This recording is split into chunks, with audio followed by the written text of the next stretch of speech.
Political analyst Brian Sobel. Brian, always good to see you. The subpoena of 5 Republican lawmakers is quite the escalation and really a rare step. So let me just get your reaction. First, you're right, Greg. It's a rare step. But then again, January 6th was a rare occurrence. And so it's time for everybody to come forward and tell what they know. And it's uncomfortable. But I think Kevin McCarthy and the other 4 really do need to share what they knew and when they knew it. Brian, as you know, there is particular interest in McCarthy, especially since the leaked audio reported by the New York Times. You heard his statement just now, so how do you anticipate he will respond moving forward? Because reports say he's speaking already to a lawyer. Yes, I would imagine at this point he is going to go with whatever his counsel says he should do. And again, Greg, back to your overarching theme that this is unprecedented. This is a minefield for Kevin McCarthy, because in the midterms, if Congress changes, he would be the likely Speaker of the House.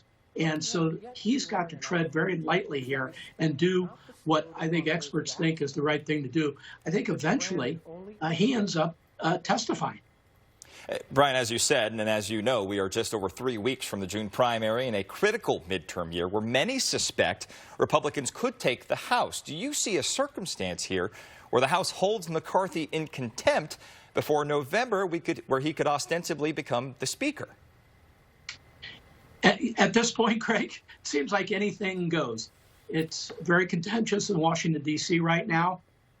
And, you know, the thing with one of these types of scenarios is that eventually this is going to be done to the Democrats, and then it'll be done again to the Republicans, and back and forth until there is a clear majority opinion in the United States about how we move forward as a country. Because of how polarized we are right now, this is a back and forth. But I say that as also saying that January 6th was unprecedented in the history of the United States. And so maybe some unprecedented things need to happen to make sure that anybody who had any information whatsoever gives it to the Congress of the United States. Brian, very quickly, the committee is set to hold public hearings next month. Do you think people will tune in, and what role could these new actions play? I think people will tune in, I think for a while anyway. And to the extent that the committee in this case can remain as nonpartisan as possible, I think people will stay tuned.